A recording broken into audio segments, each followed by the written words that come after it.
በዚህ ዘመን ላይ አብዛኞቻችን ከህፃን እስከ አዋቂ ድረስ ትልቁ መሳሪያችን የሆነውን አእምሮአችንን እየጎዳነው እንገኛለን።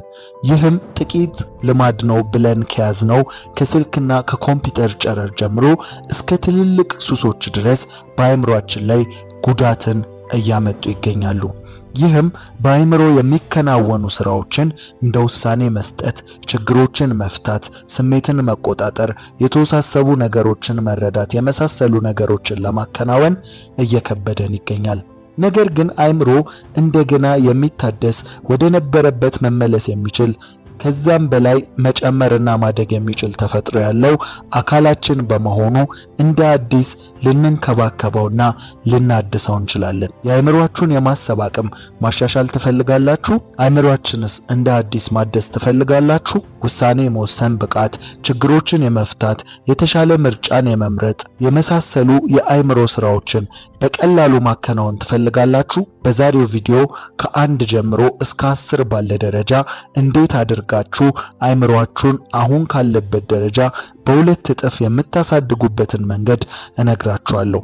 አእምሮአችሁም ደክሞም ከሆነ የምታድሱበትን መንገድ በዚሁ ደረጃ አስረዳችኋለሁ። 10ሩንም ደረጃዎች በጥንቃቄና በትዕግስት አድምጣችሁ ከተገበራችሁ የማይታመን ለውጥን ታገኛላችሁ። 10ኛው ብዙዎቻችን እንደ ስንፍና የምናየው ነገር ግን ለማሰብ አቅማችን ከፍተኛውን ድርሻ ይይዛል ሲሉ ሳይንቲስቶች የተናገሩት ዘዴ ነው። አሁን በቀጥታ አእምሮን እንደ አዲስ ለማደስ ወደሚረዱን 10 ደረጃዎች እንሄዳለን።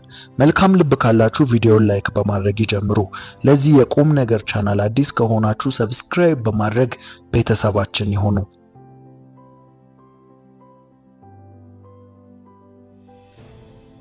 አእምሮአችንን እንደ አዲስ ለማደስ ወይም አቅሙን ለመጨመር ከሚረዱን 10 ደረጃዎች መካከል የመጀመሪያው ደረጃ ለራሳችሁ የምትነግሩትን ቃላት ለውጡ።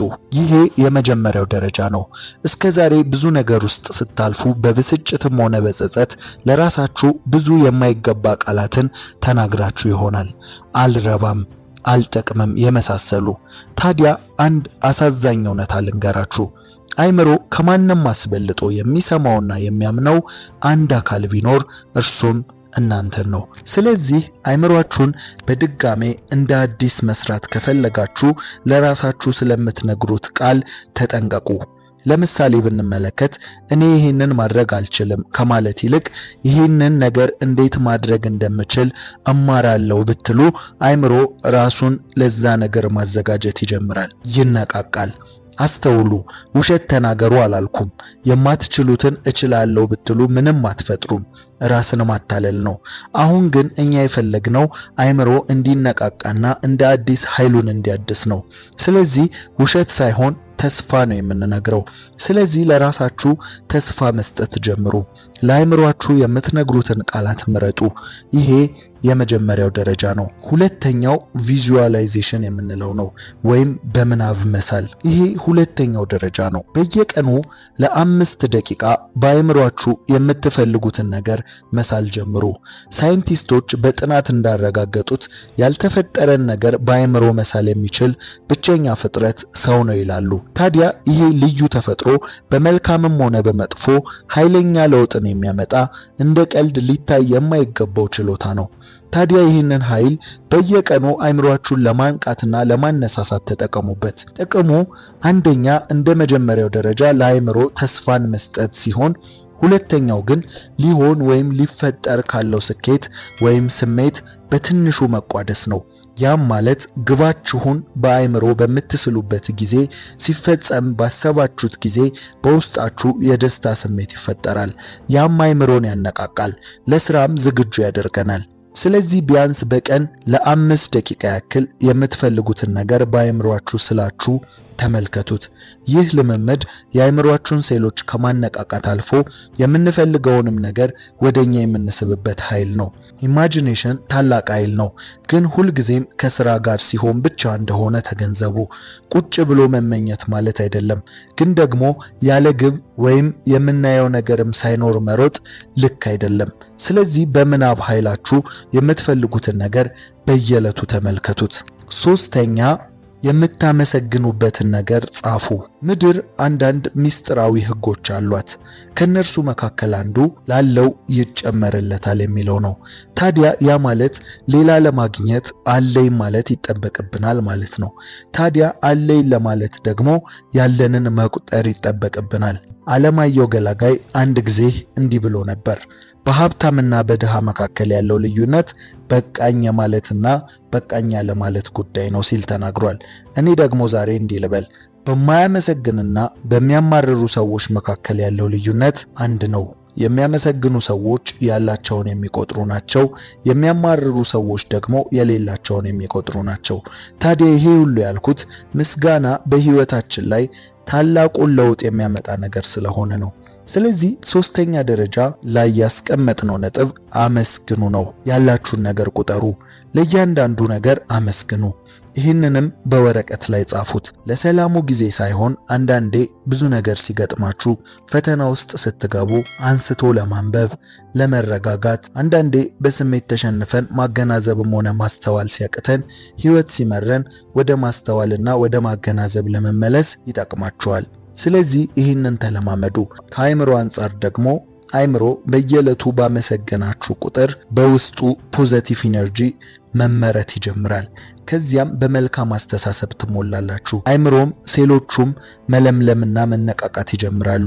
ይህንን በተከታታይ ስታደርጉት የማይታመን ለውጥን ታገኙበታላችሁ። አራተኛ፣ ትንንሽ ልማዶችን ቀይሩ። ሁልጊዜም ቢሆን ህይወት የሚገነባው በልማድ ነው። አእምሮም ቢሆን ይህንን ይጠቀማል። ግን አስተውሉ፣ ትልልቅ ልማድን አላልንም። ትልቅ ህንፃ የትንንሽ ብሎኬት ድርድር ነው። እናም ትንንሽ ነገሮች እውነተኛ ለውጥን ያጎናጽፋሉ። ስለዚህ ለለውጥ ተዘጋጁ፣ ግን በትንሹ። እነዚህ ትንንሽ ልማዶች አእምሮ ነገሮችን በለመደበት መልኩ እንዳይመለከት የሚያደርግ ነው። ለምሳሌ ከጥቂት ትንንሽ ልማዶች መካከል ከእንቅልፋችሁ እንደተነሳችሁ ምንም አይነት ስክሪን፣ የስልክም ሆነ የኮምፒውተር ጨረርን አለመመልከት ነው። ይህንን የመሳሰሉ ጥቃቅን ለውጦች እንደ አዲስ የምትገነቧቸው ልማዶች ናቸው። ስለ ልማድ ስናወራ ቅድም እንዳልነው የሰው ልጅ ህይወትን ከሚወስኑ ነገሮች ዋነኛው እኛ አሁን የሆንነው የዛሬ 5 እና 6 ዓመት የነበርንበት የልማድ ውጤት እንደሆነ ተገንዘቡ። የልማድ ኃይል የሰው ልጅ ህይወትን ይቆጣጠራል። ለዛም ነው ተመሳሳይ ነገር የተለየ ውጤት የለውም የሚባለው። ስለዚህ ህይወታችሁን መቀየር ከፈለጋችሁ መጀመሪያ ላይ ልትቀይሩት የሚገባ ዋነኛ ጉዳይ ልማዳችሁን ነው። ስለዚህ ህይወታችሁን መቀየር ከፈለጋችሁ መጀመሪያ ላይ ልትቀይሩት የሚገባ ዋነኛ ጉዳይ ቢኖር ልማዳችሁን ነው። ስለዚህ አእምሮም እንደ አዲስ እንዲነቃቃ፣ በትክክል ማሰብ እንዲጀምር ከለመደው ዙር አውጡት። ያም ማለት በየዕለቱ አንድ ጥቂት ልማድን ስጡት። ለአእምሮ የሚሆን ጫወታ ሊሆን ይችላል፣ ሌላም። እነዚህን እንደ ቀልድ የቀየራችሁት ጥቂት ልማድ የማሰብ አቅማችሁን በከፍተኛ መጠን በማሳደግ ለአእምሮም እንደ አዲስ መታደስ ያገለግላችኋል። አምስተኛ ደረጃ ላይ የምናየው መልካም ንግግሮችን አድምጡ። ይሄ በቀጥታ ለሰብኮንሺየስ ማይንድ ክፍላችሁ የምታደርጉት ተግባር ነው። ያም የሰው ልጅ ንቃትን በተመለከተ ድብቁ የአእምሮ ክፍል እስከ 7 ዓመታችን ድረስ ባለን ዕውቀት ላይ ተገድቦ ይጨርሳል። ከዚያም በንቁ የአእምሮ ክፍል እንጂ በድብቁ የአእምሮ ክፍል ውስጥ የሚንሸራሸረው ሐሳብ ጥቂት ይሆናል። ይህም ማለት አውቀንና ተገንዝበን በንቁ ሕሊናችን የምናደርገው ነገር ድብቁ አእምሮን ማሰራት ይከብደናል ማለት ነው። ነገር ግን ድብቁ የአእምሮ ክፍል ውስጥ የተበላሸውን ዕውቀት ለማስወገድ በአዲስ ዕውቀት ለመሙላት በምንፈልገው ለመሙላት ጥቂት አማራጭ አለ። ከነርሱም መካከል አንደኛ በአንድ ሐሳብ ውስጥ ለብዙ ሰዓት መቆየት ነው። ይሄ ማለት ሐሳብን ቶሎ አለመቀያየር ነው። እነዚህ የሚረዱት በዋነኝነት አእምሮ በምንተኛበት ጊዜ ከአጭር ትውስታ ወደ ረጅም ትውስታ ነገሮችን ስለሚያስተላልፍ ነው። ያም ማለት ከኮንሺየስ ማይንዳችን ወደ ሰብኮንሺየስ ማይንዳችን እንደማለት ነው። ስለዚህ ይህ ድብቁ የአእምሮ ክፍል ክፍት የሚሆንበት ጊዜያት አሉ። እነዚህም ልንተኛ ስንልና ተኝተን ስንነሳ ናቸው። በዋነኝነት ግን በምንተኛበት ጊዜ ሙሉ ለሙሉ ክፍት ነው። እንደውም ሳይንስ ህልሞች ከድብቁ የአእምሮ ክፍል እንደሚወጡ ይናገራሉ። ነገር ግን እኛ በእንቅልፍ ሰዓት ምንም ማድረግ ስለማንችል በትክክል ለማግኘት የምንጠቀመው ልንተኛ ስንል ያለውን 30 ደቂቃና ከተኛም በኋላ ያለውን 30 ደቂቃ ነው። ይህም በዚህ ጊዜ ድብቁ አእምሮ በመጠኑም ቢሆን ተከፍቶ እናገኘዋለን ማለት ነው። ስለዚህ ከመተኛታችን በፊት መልካም ንግግሮችን እያደመጥን ብንተኛ ለአእምሮ ወይም ለድብቁ ክፍል ዕውቀትን እንመግባለን። ምናልባት በልጅነታችን የገባ የተሳሳተ ዕውቀቶችም ቢኖሩ በዕውቀት እንሽራቸዋለን ማለት ነው። አስተውሉ። እውነተኛ የአእምሮ መታደስ ማለት ይሄ ደረጃ ነው። ድብቁ የአእምሮ ክፍል ማለት የልማድ ኃይላችንን የሚቆጣጠረው እንደማለት ነው። ስለ ልማድ ቅድም አውርተናል።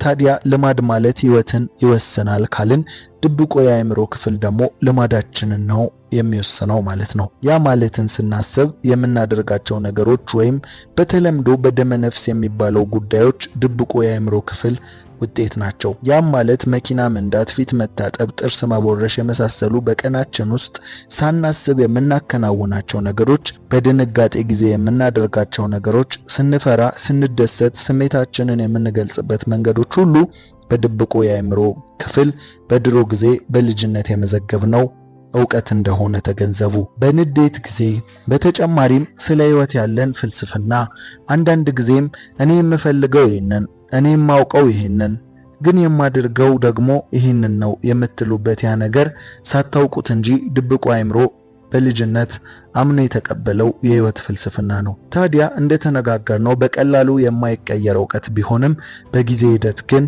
አላስፈላጊዎቹን ማስወገድ እንችላለን። ብዙውን ጊዜ ድብቁ ክፍል በቤተሰብ በኤንቫይሮንመንት ዕውቀት የተገነባ ስለሆነ የማትደግፉት ግን በሆነ መልካችሁ አባታችሁን ወይ እናታችሁን የምትመስሉበት መልክም እንደማለት ነው። ታዲያ ለውጥ እንፈልጋለን ካልን አሁን እንደምታስቡት ትክክለኛው መንገድ ወይም ትክክለኛው ዕውቀትን በድብቁ የአእምሮአችሁ ክፍል ውስጥ ማስተካከል የግዴታ ይጠበቅባችኋል ማለት ነው። ያም ቅድም እንዳልነው በመኝታ ሰዓት ባለው ወይም ስንነቃ ባለው ሰዓት ውስጥ ትክክለኛውን ዕውቀት በዚህ ጊዜ ውስጥ ብትመግቡት በድብቁ አእምሮአችሁ ክፍል ውስጥ ያለውን ዕውቀት ማሻሻል ትችላላችሁ። ታዲያ በዚህ ሰዓት ውስጥ ምን እናድርግ ካላችሁ መልካም ንግግሮችን ስሙ።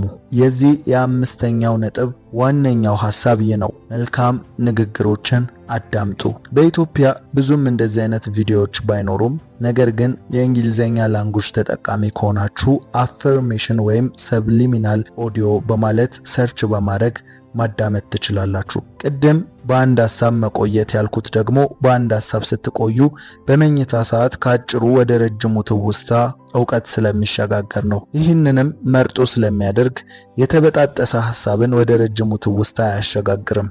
ነገር ግን ስታስቡበት የነበረ የቆያችሁበት ሐሳብ ካለ ስለሚያሸጋግረው ትጠቀማላችሁ። ቲክቶክ የመሳሰሉ ሚዲያዎች የሚጎዷችሁ ይሄንን ነው። በሁለት ሰዓት ውስጥ ብዙ ሐሳቦችን አዘበራርቀው ይሰጧችኋል። ስለ አንዱም ዕውቀት ሳይኖራችሁ፣ ስለ አንዱም የጠለቀ መረዳት ሳይኖራችሁ ያወቃችሁ እየመሰላችሁ ነገር ግን ከጥቂት ጊዜ በኋላ የእውነትም ያለ አንዳች ጥቅም ወይም ያለ አንዳች ዕውቀት ራሳችሁን ታገኛላችሁ። የዚህም ምክንያት አእምሮአችሁ በሚተኛበት ጊዜ ከአጭሩ ትውስታ ወደ ረጅሙ ትውስታ ዕውቀትን ሊያስተላልፍ ሲል ምንም የተጨበጠ ዕውቀትን ስለማያገኝ የማይጠቅም ድካም ይሆንባችኋል ማለት ነው። ስለዚህ ዋናው ሐሳብ ለአእምሮ መታደስ መልካም ንግግሮችን አዳምጡ። ድብቁ የአእምሮአችሁ ክፍል ውስጥ ያለውን ዕውቀት ቀይሩ። ስድስተኛ ዶፓሚን ዲቶክስ። ይህ ደረጃ በአማርኛው ስህተትና ፈጣን የሆነን ደስታን የሚሰጡንን ነገሮች እያስወገዱ መምጣት ማለት ነው። ይሄ ግልጽ ነው። ከሱስና ከተለያዩ ነገሮች የምናገኘው ፈጣን አቋራጭ ደስታዎች ትክክለኛና ተፈጥሯዊ ያልሆኑ ናቸው። ታዲያ እነዚህ ነገሮች ስናደርግ ከጭንቅላት ዶፓሚን እንዲለቀቅ የሚያደርጉ አቋራጮች ናቸው። ዶፓሚን ማለት የደስታ ሆርሞን ነው። በተፈጥሯዊ መንገድ በመጠኑ የሚለቀቅ ሲሆን ልክ ባልሆነ መንገድ ግን ከመጠን በላይ ይለቀቅና ቀጥሎ ያሉትን ሰዓታት እኛን በድብርት ውስጥ እንድንገባ የሚያደርግ ነው። ምክንያቱም ብዙ ዶፓሚን ስለተጠቀምን። አስተውሉ። ቲክቶክ ተጠቅማችሁ ብዙ ሰዓት ካለፈ በኋላ አይሰለቻችሁም? በቀልድ መሳቅ አታቆሙም? ደስታ እያጣችሁ አትሄዱም? ያ ማለት ነው በፖርን፣ በሶሻል ሚዲያ፣ በፊልምና በሙዚቃ፣ በድረግ በመሳሰሉት የሚመጡት ደስታዎች ፈጣንና ከፍተኛ ናቸው። በዚህም ምክንያት ቀጥሎ ባሉት ሰዓታት ከስሜት ያበርዱናል። ታዲያ ዶፓሚን ዲቶክስ ማለት እነዚህን ነገሮች አንድ በአንድ ማስወገድ ማለት ነው።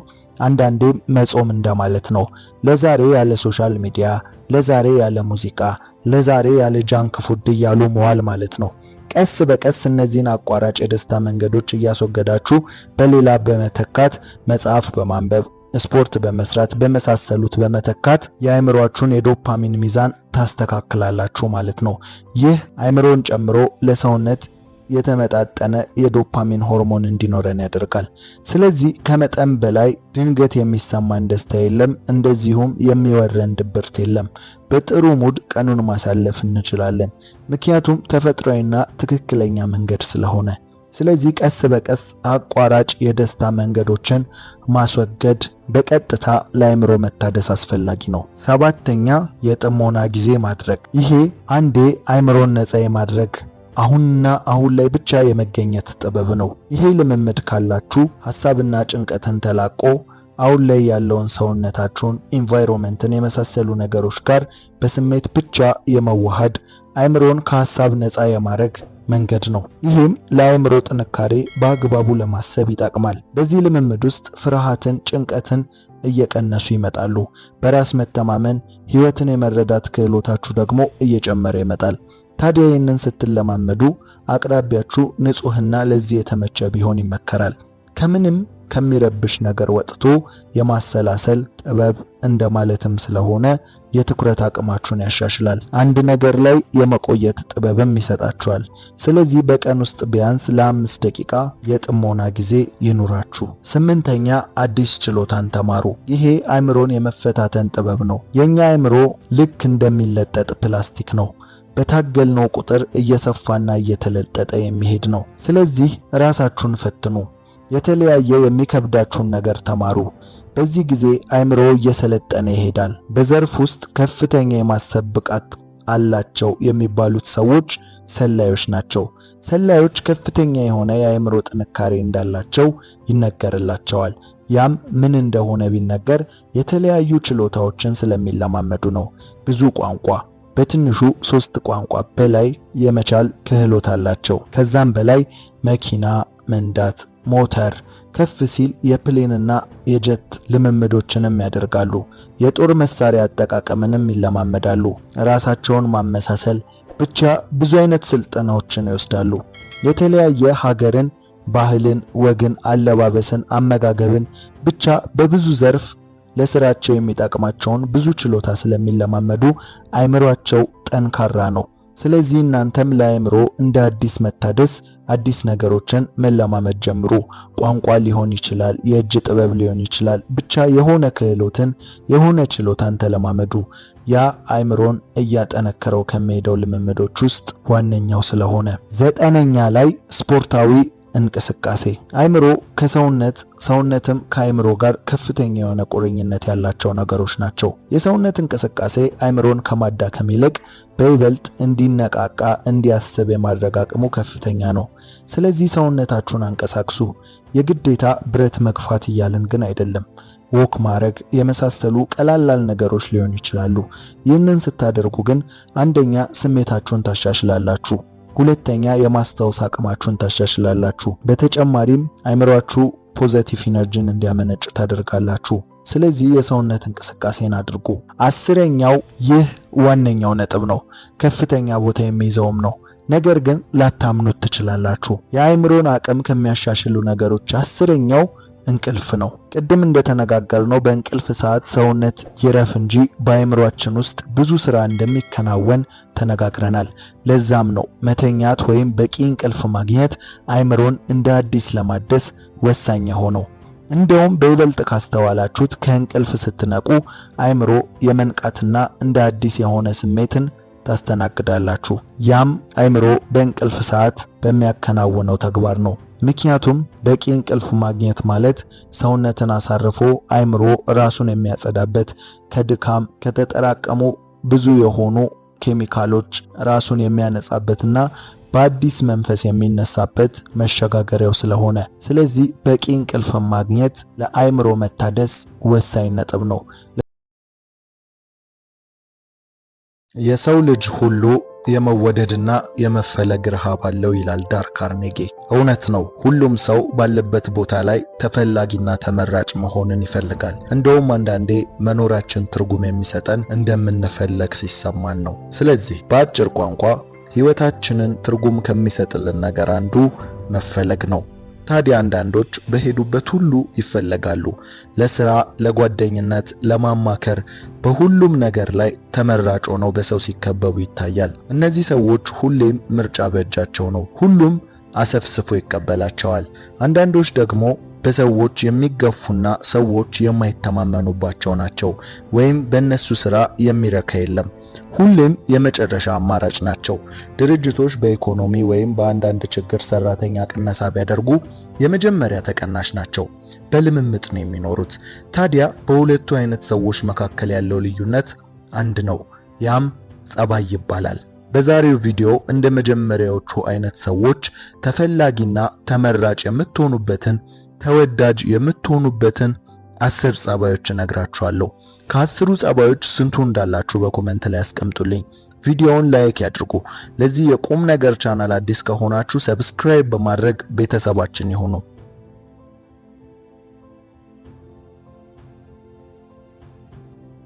መፈለግ አስፈላጊ እንደሆነ ሁላችንም እናውቃለን።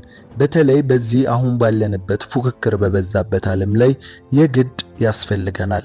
ታዲያ ተፈላጊ የሚያደርጉንን 10 ጸባዮች እንመልከት። አንደኛ፣ ሞካሪ ሁኑ። ይህ ጸባይ ብዙዎች እናንተን ከአጠገባቸው ለማድረግ ብዙ የሚተጉለት ጸባይ ነው። ሞካሪ መሆን ወይም መሞከር ድንቅ ከሚባሉ ባህሪያት ውስጥ አንደኛ ላይ የምናስቀምጠው ባህሪ ነው። ይህ ባህሪን መገንባት በእርግጥም ኃላፊነትን ከመውሰድ ጋር በቀጥታ ይገናኛል። ግን ሞካሪ መሆን ማለት ምናልባትም ባልተረጋገጠ ሐሳብ ወይም በአዲስ ነገር ላይ በድፍረት ኃላፊነትን ወስዶ መሞከር ነው። ሁልጊዜም በተለመደው መንገድ መኖርን አስወግዱ። ለአዲስ ነገር አይምሯችሁን ክፍት አድርጉ። አዲስ ሐሳብ፣ አዲስ መንገድ፣ አዲስ የሆነ ለውጥን በመሞከር የሚመጣውን ኪሳራም ሆነ ውድቀት፣ ስኬትም ሆነ መሸነፍ ለመቀናጀት አይምሯችሁን፣ ስነ ልቦናችሁን አብቁ። ያለውን ሁሌም በሰዎች ዘንድ አዲስ ሐሳብ አለ፣ ግን በተግባርና በሐሳብ መካከል ያለውን ድልድይ ማፍረስ የጥቂቶች ነው። ይህ ባህሪ ካላችሁ ሰዎች ወደ እናንተ ይሰበሰባሉ። ተቀጥራችሁ የምትሰሩ እንኳን ብትሆኑ የአለቃችሁ ህልውና ግን በእናንተ እጅ ላይ ይወድቃል። ምድር ላይ ሁሉም ለሚሞክር ሰው የያዘው ስድብም አድናቆትም አለው። እውነታው ግን ስድቡም ሆነ አድናቆቱ በሜዳው መሃል ለሚጫወቱት ነው። በሌላ አማርኛ ትኩረት ሁሉ ወደ እናንተ ነው ማለት ነው። ለስድብም ሆነ ለአድናቆት እናንተን መከተልና መመልከት ያስፈልጋል። ስለዚህ በዚህም በዚያም ሞካሪ ሰዎች ተፈላጊ ናቸው። ይህ ባህሪ ካላችሁ ከተፈላጊ ሰዎች ባህሪያት ውስጥ የመጀመሪያውን አላችሁ ማለት ነው። ሁለተኛ፣ ራስን ማነቃቃት። ይህ ጸባይ ስራችሁን እንዳታቆሙ፣ ከሰዎች ጋር ያላችሁን ግንኙነት እንዳታበላሹ ያደርጋችኋል። ጀማሪ ብቻ ሳይሆን ጨራሽ ያደርጋችኋል። አብዛኛው ማሳካት ያለባችሁ ነገሮች የሚደገፉት ወይም ለመቀጠላቸው ዋስትና የሚኖራቸው በእናንተ ላይ ነው። ለእናንተ ደግሞ ያላችሁት ራሳችሁ ብቻ ናችሁ። አብዛኛውን ነገር የምታሸንፉት ብቻችሁን ታግላችሁ ነው። ለዛ ነው ራሳችሁን ማነቃቃትን ማወቅ ያለባችሁ። ሰዎች በተነቃቃ ሰው አካባቢ መሰብሰብን ይወዳሉ። ተስፋ ባለው ሰው ዘንድ፣ በሚሰራ በአጠቃላይ ባልደከመ ሰው ዘንድ መሰብሰብን ይፈልጋሉ። ምክንያቱም በዛ ሰው ዘንድ ወይም በዛ ሰው አካባቢ የሚፈጠረውን ኢነርጂ ስለሚወዱት። የተነቃቃ ሰው የሚያጋባው ኢነርጂ ራሱ እንድንነቃ የሚያደርግ ፖዚቲቭ ኢነርጂ ነው። ሰዎች ድብርታቸውን፣ ጭንቀታቸውን ሁሉ በእንዲህ አይነት ሰው አካባቢ ሲሆኑ ይወገድላቸዋል። ስለዚህ ይህ በጣም ተፈላጊ የሚያደርገው ሁለተኛው ባህሪ ወይም ጸባይ ነው። ሶስተኛ፣ ራስን ሁሌም ማስተማር። በኮሌጅ በትምህርት ቤት የምትማሩት አይምሮ ነገሮችን የሚያይበትን መንገድ እንዲቀርጸው ነው። ራሳችሁን የምታስተምሩት ግን በፈለጋችሁት ዘርፍ ላይ ብቁና ተፈላጊ ለመሆን ነው። ብዙ ሰው ዲግሪ ያለው ስራ ግን የለውም። ስራ ያለው ደግሞ በቂ ደሞዝ አያገኝም። ሲቀጥል በአንድ ስራ ላይ በተመሳሳይ ደሞዝ ረጅም ዓመትን ያገለግላል። የዚህ ችግር መንስኤው ራስን አለማሻሻል ነው። ከተመረቁ በኋላ ዕውቀት በቃኝ ማለት አንዳንዴም በአካዳሚው ብቻ እውነተኛ ዕውቀት አለ ብሎ ማሰብ ነው። የአብዛኛው ድርጅት ካምፓኒ መስራቾች የተማሩ አይደሉም፣ ወይም እያንዳንዱ የሚፈልጉትን ዕውቀት ሲያገኙ ያቋረጡ ናቸው። ምክንያቱም ለወረቀት አይማሩም። ሁሌም ማሰብ ያለባችሁ በተመረቃችሁበትና በተማራችሁበት ዘርፍ ላይ የማትሰሩና የማታነቡ ዕውቀታችሁን የማትከልሱ ከሆናችሁ በ4 እና በ5 ዓመት ውስጥ የተማራችሁትን ትረሳላችሁ። ከዛም ተምረዋል ከሚለው ወረቀት በቀር ዕውቀቱ በእናንተ ዘንድ የለም። ይህ ማለት መሃይምነት ያገረሻል ማለት ነው። ለዚህ ነው ድርጅቶች እንኳን ማስታወቂያ ሲያወጡ በዚህ ዓመት የተመረቀ የሚሉት። ታዲያ በአጭሩ ምን እያልን ነው? ሁልጊዜም ራሳችሁን አስተምሩ፣ አንብቡ፣ አካባቢያችሁን ቃኙ።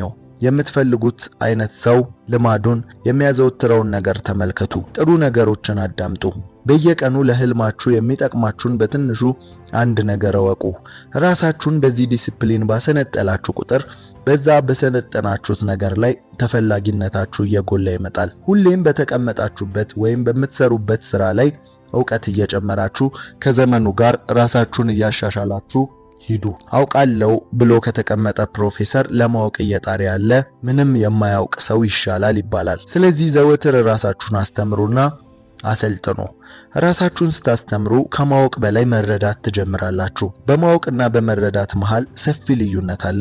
ማወቅ አይምሮን በመረጃ መሙላት ሲሆን፣ መረዳት ግን ያወቅነውን ነገር ገጣጥሞ አዲስ ነገርን ማምጣት መቻል ወይም ለችግሮች መፍትሄ መፍጠር መቻል ነው። ራሳችሁን ይሄንን ጠይቁ። መቼ ነው ለመጨረሻ ጊዜ ለህይወቴ የሚጠቅም ነገር ራሴ ላይ የሰራሁት፣ ለውጥ እንዳመጣ የሚያደርግ ነገር የሰማሁት ወይም ያነበብኩት?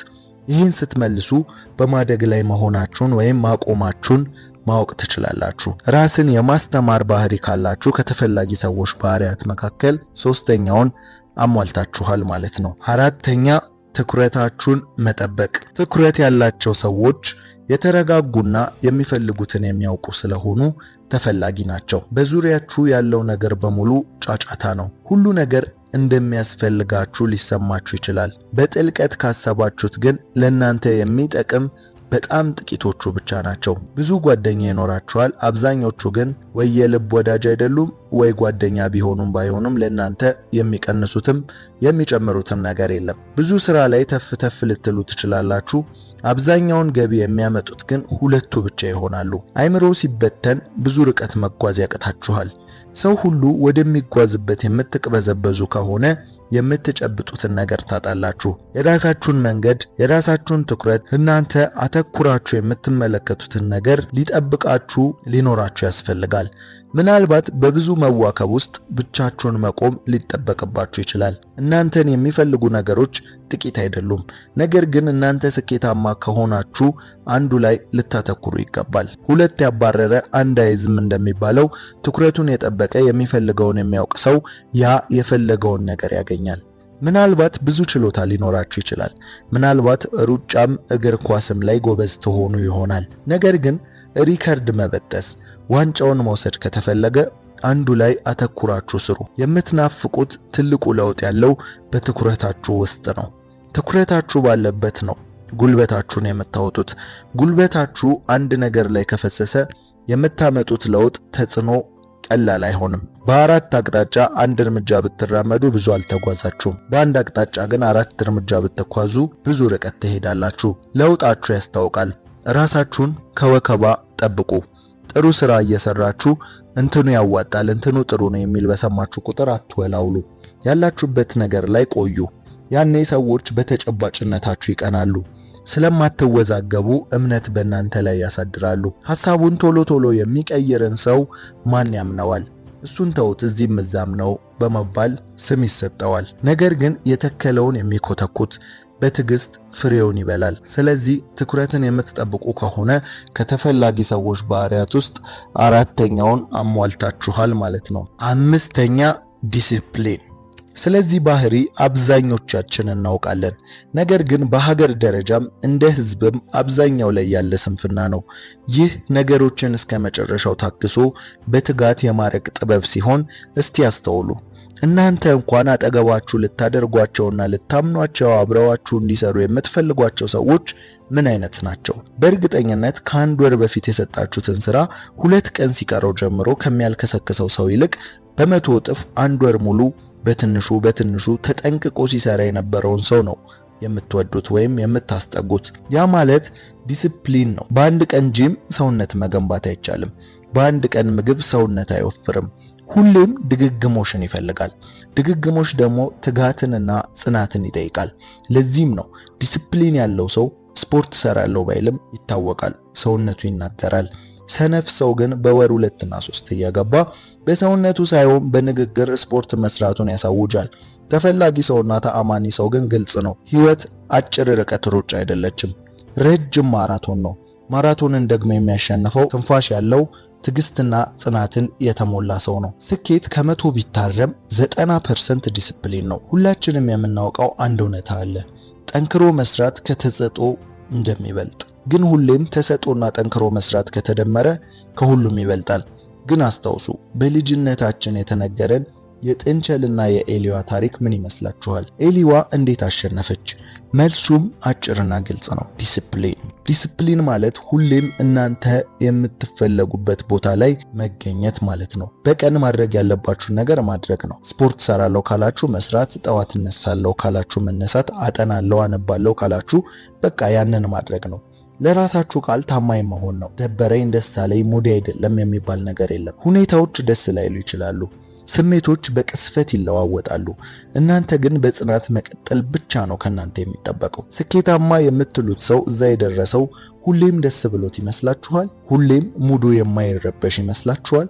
ነገር ግን ለጊዜያዊ ስሜት የወደፊት ህይወቱ ላይ ስለማይቀልድ ነው። የዲሲፕሊን ተቃራኒ ስንፍና ነው። ስንፍና ማለት ደግሞ ቀስ በቀስ በጆሮ መጥቶ የዛሬ ተግባሮቻችሁ ነገና በኋላ ልታደርጓቸው እንደምትችሉ የሚያሳምናችሁ ትልቁ በሽታ ነው። የስንፍና ደባሪው ነገር አታድርጉ ሳይሆን በኋላ እና ነገ አድርጉ ማለቱ ነው። አታድርጉ ቢልማ አደርጋለሁ ብለን እንነሳ ነበር። ነገር ግን አብዛኞቻችን አርፈን የምንቀመጠው በኋላ እናደርጋለን፣ ነገ እናደርጋለን፣ ይደርሳል በሚል ጊዜ ያለኝ በሚል ውሸት ውስጥ ስለሚከበን ነው። ስለዚህ ዛሬ ቁርጡን ወቁ። የምትፈልጉት ነገር በድንገት ከሰማይ አይወርድም። የእናንተን ጥረት ላብ ይፈልጋል። እኔ ብዙ ሰዎችን አውቃለሁ። ሁሉም ባለ ትልልቅ ህልምና ባለ ራዕይ ናቸው። ነገ መድረስ የምትፈልጉበት ትልቅ ቦታ አለ። ነገር ግን እስከ ዛሬ ከመፈለግ በቀር ለዛ ምን አርጋችኋል ስትሏቸው ሰበብን ይደረድራሉ። የሰው ልጅ ደግሞ ከፈለገ ሰበበኛ፣ ከፈለገ ደግሞ ተአምረኛ ነው ይባላል። በእጃቸው ካለው ህልም ይልቅ የዛሬ ምክንያታቸውን ያስቀደሙ ሰዎች ህይወታቸው ላይ ድንገተኛ ለውጥን የሚጠብቁ ናቸው። እድልን የሚጠብቁ ናቸው። እንደ ዲቪ እንደ ሎተሪ አይነት ነገርን። ነገር ግን ትክክለኛ ባለ ራዕይ እድልን የሚጠብቅ ሳይሆን የሚፈጥረው ነው። ስለዚህ ዛሬ ራሳችሁን ልክ እንደ ወታደር አሰልጥኑ። ትልቁ ዲሲፕሊን ያለው በወታደሮች ዘንድ ነው ይባላል። ሁሌም ዝግጁ ናቸው። ለስልቹነትና ለስንፍና ቦታ አይሰጡም። ምክንያቱም እያንዳንዱ ስንፍናና ስልቹነት ነገ ህይወታቸውን እንደሚያስከፍላቸው ያውቃሉ። ያው ሲወራ ቀላል ይመስላል፣ መኖሩ ግን በጣም ከባድ ነው። ስለዚህ እንዴት ዲሲፕሊንን እንገንባ ካልን ደግሞ አንደኛ የምትፈልጉትን ነገር ለይታችሁ እወቁ። ሁለተኛ ለምን እንደፈለጋችሁት ለይታችሁ እወቁ። ሶስተኛ ያንን ነገር እንዳታደርጉ የሚጎትታችሁ ነገርን አስወግዱ። አራተኛ ለውጣችሁን ተመልከቱ። በአጭሩ በምሳሌ ስናደርገው ጠዋት መነሳት ብትፈልጉ ለምን ጠዋት መነሳት ፈለጋችሁ የሚለውን ራሳችሁን መጠየቅ ይኖርባችኋል።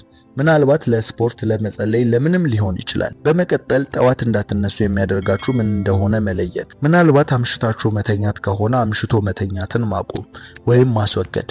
በመጨረሻም በጠዋት በመነሳት በዛች ሰዓት ላይ ያገኛችሁትን ትርፍ በህይወታችሁ ላይ የመጣውን ለውጥ ማስተዋል ነው። ያኔ ሳታስቡት ዲሲፕሊን ትገነባላችሁ።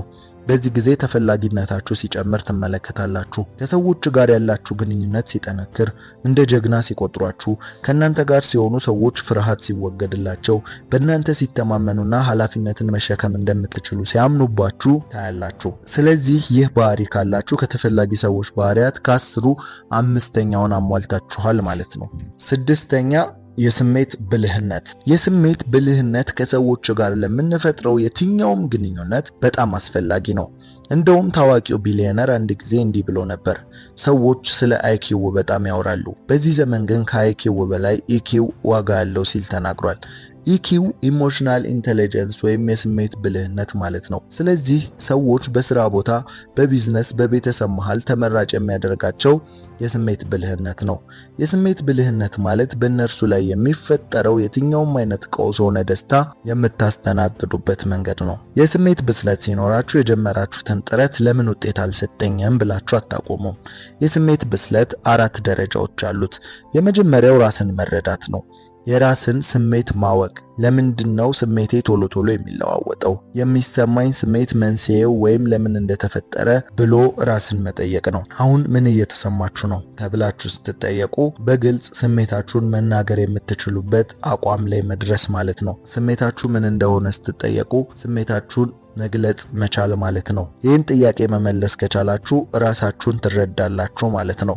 ሁለተኛው የስሜት ብስለት ደረጃ ራስን መቆጣጠር ነው። የስሜታችሁ ሪሞት ያለው ማን ጋር ነው? ሰዎች በሚናገሩት ወይም በሁኔታዎች መለዋወጥ ምክንያት ስሜታችሁ ይለዋወጣል? እንደዛ ከሆነ የስሜታችሁ ሪሞት ሌላ ጋር ነው ማለት ነው። ሶስተኛ ሰዎችን መረዳት ነው። ሰዎች ምን ሊፈልጉ እንደሚችሉ ከሁኔታቸው፣ ከስሜታቸው፣ ፊታቸውን በማንበብ ቀድማችሁ መረዳት ከቻላችሁ የስሜት ብልህነት አላችሁ ማለት ነው። ሰዎች ከንግግራቸው በላይ ጥልቅ ፍላጎታቸውን በሚረዳቸው ሰው ይማረካሉ። አራተኛ ምርጥ ግንኙነት መፍጠር ነው። ይሄ የስሜት ብስለታችሁን ሊያረጋግጡ ከሚችሉ ዋነኛው ባህሪ ነው። ስሜታችሁን የምትቆጣጠሩ ከሆነና ሰዎችን የምትረዱ ከሆነ ይህ ቀላል ነው። ሰዎችን በቀላሉ ወደ እናንተ መሳብ ትችላላችሁ። ስለዚህ የስሜት ብስለት ካላችሁ ከተፈላጊ ሰዎች ባህሪያት መካከል 6ኛውን አሟልታችኋል ማለት ነው። 7ኛ ነፃ መሆን። ይህ ማለት ሁሌም የሰው ልጅ በሕግና በስርዓት ውስጥ ታጥሮ መኖርን አይወድም። የተከለከለውን በማድረግ ውስጥ የሚያገኘው ደስታ አለ። እንደውም ሰርቀው የጎረሱት ጉርሻ ይጣፍጣል ይባላል። ታዲያ ሰው በአንድ ጎኑ ሕግና ስርዓትን ሲያዋቅር፣ በሌላ ጎኑ ደግሞ ያንን ሕግ ማፍረስ ወይም መጣስን ይወዳል። ታዲያ ነፃ መሆን ሲባል ምን ማለት ነው? በአይነቱ ተመልከቱት። ሰዎች ነፃ በሆነና ሐሳቡንም ሆነ ድርጊቱን በነፃነት የሚፈልገውን በሚያደርግ ሰው ይማረካሉ። ታዲያ ነፃ ሁኑ ሲባል ሁሉም በመጠንና በተገቢው መንገድ ማድረግን ያመላክታል ግን ማለት እንችላለን። በስራ በስነ ስርዓት ብቻ ከታወቃችሁ ሰዎች እናንተ ጋር ሲሆኑ የሆነ ጭንቀት ስለሚሰማቸው እናንተ ጋር ለጉዳይ እንጂ አብሮ ለማሳለፍ የማይመርጧችሁ ትሆናላችሁ። ስለዚህ ነፃ ሁኑ። መሳቅ መጫወትን አትፍሩ። ለቀልድ የምትፈሩ ሰዎች አትሁኑ። ቀልዱ፣ ቀለል በሉ። ሁልጊዜም በፕሮቶኮል ልብስ ብቻ አትታዩ። ከአለባበስ ከአመጋገብ ጀምሮ አንዳንድ ጊዜ ዝቅ በሉ። ቀላሉን የህይወት ስታይል ተለማመዱ። ቋንቋችሁን ሁሉ ቀለል አድርጉ። ለቀልድ፣ ለሳቅ፣ ለጨዋታ በሰዎች ዘንድ አትፈሩ። ሰዎች እናንተ ጋር ለሚሳሳቱት ለሳቅም ሆነ ለቀልዳቸው ከእናንተ ዘንድ ትዝብትን የሚያተርፉ የሚመስል ስሜት እንዳይሰማቸው አድርጉ። ለብዙ ነገር ተመቹ። ይህ ነፃ መሆን በሰዎች ዘንድ ተወዳጅና ተፈላጊ ከሚያደርጋችሁ ምልክቶች ውስጥ 7ኛው ነው። 8ኛ ጠባቂ ሁኑ ወይም ፕሮቴክተር። ሰው ሁሉ የደህንነት ችግር አለበት። እንደውም በጥናት የሰው ልጅ ከመሰረታዊ ፍላጎቶቹ በኋላ በቀጥታ የሚያሳስበው የደህንነቱ ጉዳይ ነው ይባላል። ታዲያ ሰዎች ሰውን የሚፈልጉት በክፍተታቸው እንደመሆኑ መጠን እናንተ ጠባቂ በመሆን ክፍተታቸውን ሙሉ። የማወራው ስለ ጉልበት ወይም በአካላዊ ፍርጣሜ ሰዎችን ስለመጠበቅ አይደለም። ነገር ግን ሰዎች ለሚስጥራቸው፣ ስለ እነርሱ ደህንነት፣ ስለ ሁሉ ነገራቸው ተጠንቀቁ ወይም ጠብቋቸው። ለአለቃችሁ ስራው እንዳይሰረቅ ወይም በሌላ እንዳይኮረጅ እንደምትተጉ አሳዩት። ለጓደኞቻችሁ ስለ እነርሱ ኑሮ እንደምትጨነቁ ወይም እነርሱ ላይ ከሚቃጣው ጥቃት እንደምትጠብቋቸው አሳዩአቸው። ይህ ባህሪ ካላችሁ መቼም የማትፈለጉበት ምክንያት የለም። ምክንያቱም ትልቁን የሰው ልጅ ክፍተት መሙላት ስለቻላችሁ። ይህ ባህሪ ካላችሁ ከተፈላጊ ሰዎች ባህሪያት ውስጥ 8ኛውን አሟልታችኋል ማለት ነው። 9ኛ ይቅርታ ልመዱ። ይህ እስካሁን ካነሳናቸው ሁሉ ለየት ባለ መልኩ ልትመለከቱት የሚገባ ድንቅ ባህሪ ነው። እስቲ ራሳችሁን ጠይቁ። በይቅርታ የምትታወቁ ሰዎች ናችሁ? በይቅርታ የምታውቁትን ሰው ምን ያህል ቦታ ትሰጡታላችሁ ወይም ምን ያህል ትፈልጉታላችሁ? ይህ መልሱ ግልጽ ነው። ይቅርታ የታላቅ ሰው ባህሪ ስለሆነ ይቅርታን የሚጠይቅም ሆነ የሚያደርግ ሰው መፈለጉ አይቀሬ ነው። ይቅርታን ስንመለከት በሁለት መንገድ ማየት ይኖርብናል። ያም የመጀመሪያው ማድረግ ሲሆን ሁለተኛው ደግሞ መጠየቅ ነው። ስታጠፉ ይቅርታ ማለትን አትፍሩ።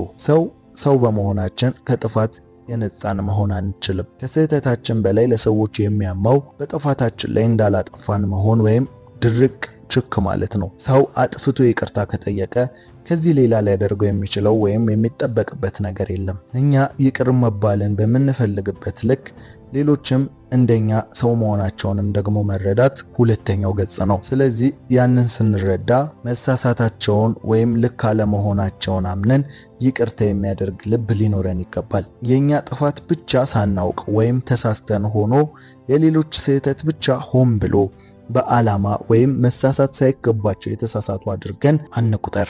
በቃ ሰው በመሆናችን ብቻ ሁሉም ሰው እንደሚሳሳት ማመን፣ ይቅርታንም መጠየቅ እንዲሁም ይቅርታን ማድረግን መልመድ እና ይህንን የህይወት ስርዓት የህይወታችን አንድ አካል ማድረግ በሰዎች ዘንድ ትልቅ ቦታን ያሰጠናል፣ ተፈላጊም ያደርገናል ማለት ነው። ይህ ባህሪ ካላችሁ ከተፈላጊ ሰዎች ባህሪያት ውስጥ 9ኛውን አሟልታችኋል ማለት ነው። 10ኛ ፈራጅ አለመሆን። ይህ ድንቅ ባህሪ ከላይ ካነሳነው ሐሳብ ጋር በቀጥታ የሚሄድ ሲሆን ሰው በህይወት ገጠመኙ ምንም ሊገጥመውና ምንም ሊያሳልፍ ወይም ሊያደርግ እንደሚችል ማመን ነው። ታዲያ እኛ በዛ ሰው ቦታ እስካልሆንን ድረስ ያ ሰው የወሰነውን ስለመወሰናችን ምንም ዋስትና የለንም። ስለዚህ በሰዎች ህይወት ላይ በሰማነው ወይም ባየነው መፍረድ ማቆም ይኖርብናል። ሰዎች አጠገቡ ሲሆኑ ኩነኔ ወይም ኃጢአተኛ እንደሆኑ እንዲሰማቸው ከሚያደርግ ሰው ይርቃሉ። ስራቸውን እየመዘነ ከሚከሳቸው ሰው ጋር አብሮ ማሳለፍን አይወዱም። ስለዚህ በሰዎች ዘንድ ተፈላጊ ለመሆን በትክክል ማዳበር ካሉብን ባህሪዎች መካከል